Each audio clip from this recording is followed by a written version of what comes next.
Hello friends, welcome to S D education. आज का topic है प्रत्यय। तो हम प्रत्यय के बारे में जानेंगे कि प्रत्यय क्या है, किसे कहते हैं प्रत्यय, और प्रत्यय किन शब्दों से मिलकर बना है, प्रत्यय के भेद कितने हैं। तो कृत प्रत्यय और तद्धित प्रत्यय के बारे में हम डिटेल में देखेंगे कि तद्धित प्रत्यय क्या है और कृत प्रत्यय क्या है। लेकिन पिछली वीडियो में हमने उपसर्ग के बारे में जाना था कि उपसर्ग क्या है, उपसर्ग के भेद कितने हैं।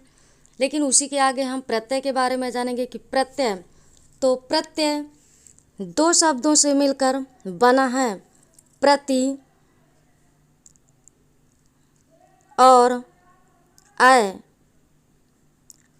प्रति का अर्थ होता है साथ में, और अय का अर्थ होता है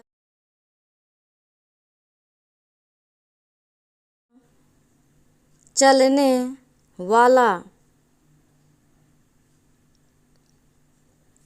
अर्थात साथ में, चले पर बाद में। और कैसे बाद में? क्योंकि किसी भी मूल शब्द के बाद में जुड़कर उसके अर्थ में परिवर्तन लाता है, इसीलिए उसे ही प्रत्यय कहते हैं। जैसे प्रतीयते विधेयते इति प्रत्ययः, अर्थात जिसका किसी शब्द अथवा धातु में विधान किया जाता है उसे हम प्रत्यय कहते हैं। तो प्रत्यय यहाँ पर एक अविकारी शब्द है, प्रत्यय एक अविकारी शब्द है।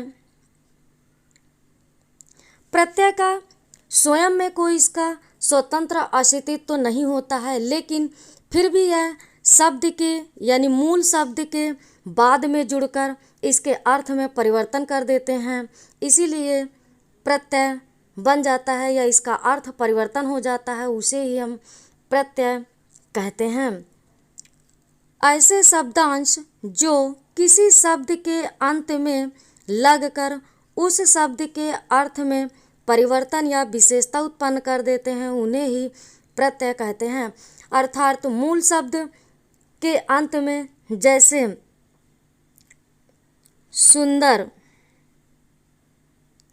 सुंदर यहाँ पर मूल शब्द है यानी सुंदर यहाँ पर विशेषण है, लेकिन इसके अंत में ता लगकर यहाँ पर प्रत्यय है और इसीलिए सुंदर में प्रत्यय जुड़ जाता है, इसीलिए ये सुंदरता बन जाता है। क्योंकि सुंदर या मूल शब्द के होने के बावजूद भी यहाँ पर ता प्रत्यय जुड़ जाता है, इसीलिए यहाँ पर सुंदरता बन जाता है और इसके अर्थ में भी परिवर्तन हो जाता है, इसीलिए इसे प्रत्यय कहते हैं। या हम कह सकते हैं कि प्रत्यय का कोई भी जो है स्वतंत्र या परतंत्र अस्तित्व नहीं होता है, लेकिन मूल शब्द के अंत में जुड़कर ये अपना पूरा अर्थ व्यक्त करते हैं और उसके अर्थ में परिवर्तन ला देते हैं, उसे ही हम प्रत्यय कहते हैं। तो हम यहाँ पर ट्रिक के माध्यम से देखेंगे कि प्रत्यय क्या है। तो शब्दों का अनुचर बनकर, शब्दों का अनुचर बनकर मैं नया शब्द दे जाता हूँ, शब्दों का अनुचर बनकर मैं नया शब्द दे जाता हूँ। कृत तद्धित दो बेटे मेरे मैं प्रत्यय कहलाता हूँ।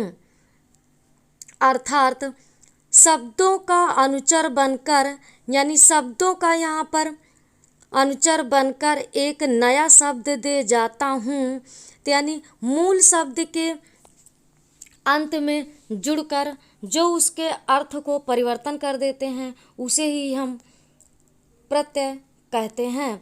और कृत प्रत्यय और तद्धित प्रत्यय ये इसके दो भेद हैं, इसीलिए यहाँ पर ट्रिक के माध्यम से हमने जाना कि शब्दों का अनुचर बनकर मैं नया शब्द दे जाता हूँ, कृत तद्धित दो बेटे मेरे मैं प्रत्यय कहलाता हूँ। तो हम कुछ उदाहरण के माध्यम से देखेंगे कि कौन सा शब्द यानी मूल शब्द के अंत में जुड़कर उसके अर्थ में परिवर्तन कर देते हैं।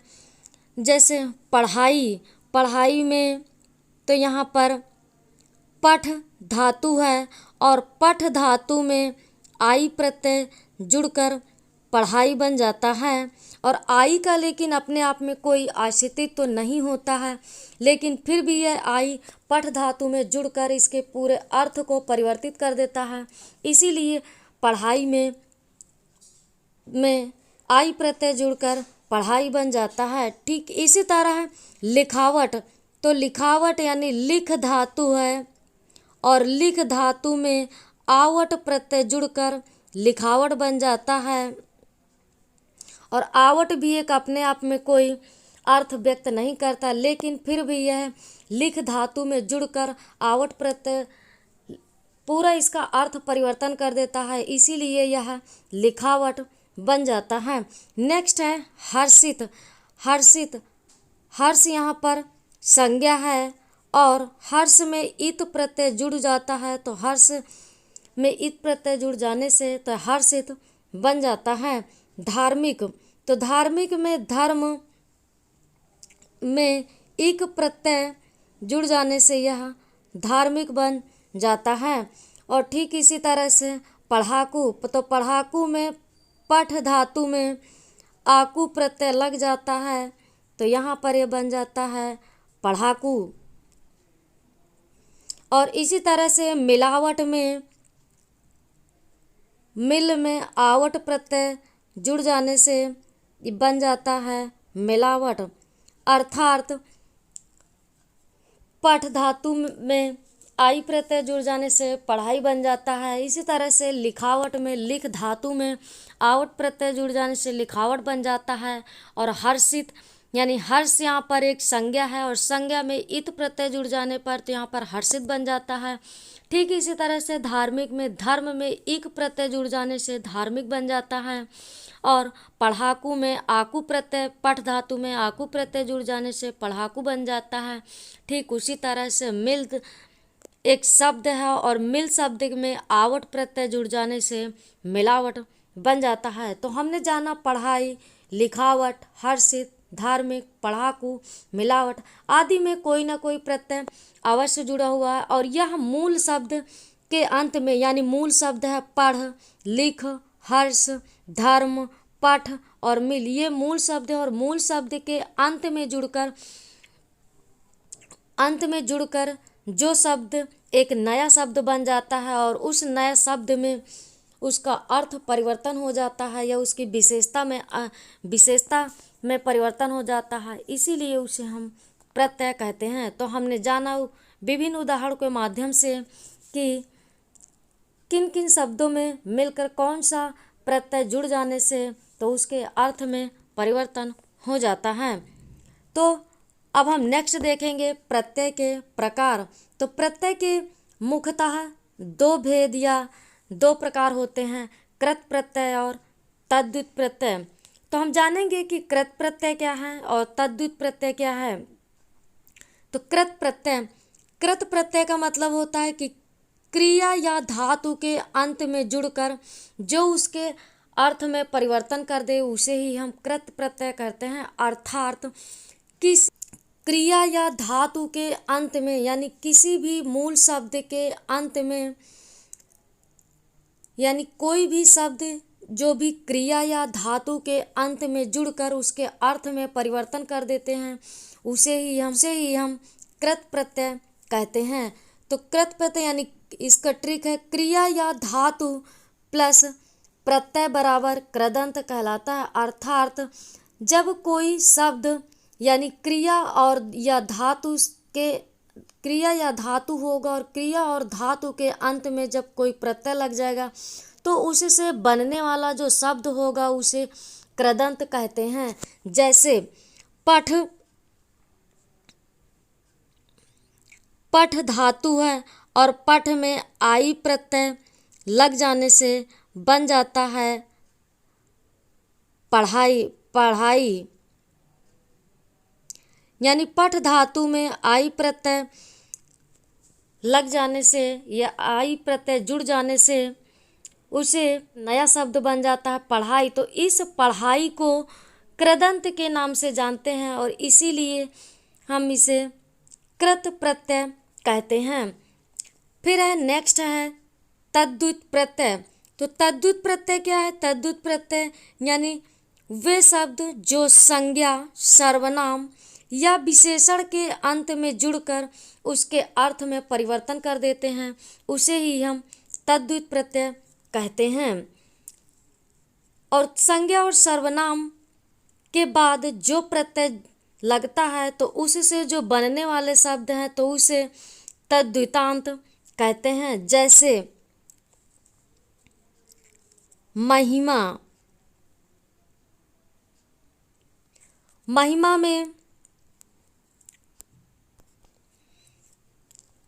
महिमा, महा और ईमा से मिलकर बनता है महिमा। तो महिमा, महा यहाँ पर एक संज्ञा है और ईमा प्रत्यय जुड़ जाता है तो यहाँ पर बन जाता है महिमा।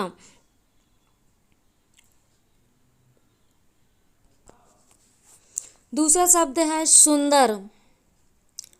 सुंदर में ता प्रत्यय जुड़कर सुंदरता बन जाता है।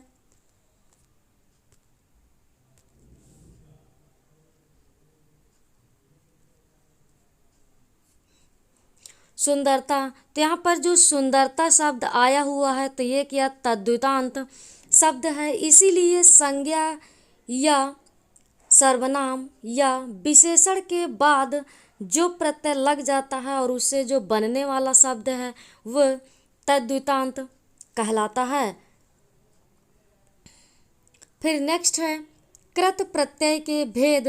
तो कृत प्रत्यय के 5 भेद होते हैं। पहला है कृतवाचक कृत प्रत्यय, कर्मवाचक कृत प्रत्यय, कारणवाचक कृत प्रत्यय, भाववाचक कृत प्रत्यय और क्रियार्थक कृत प्रत्यय।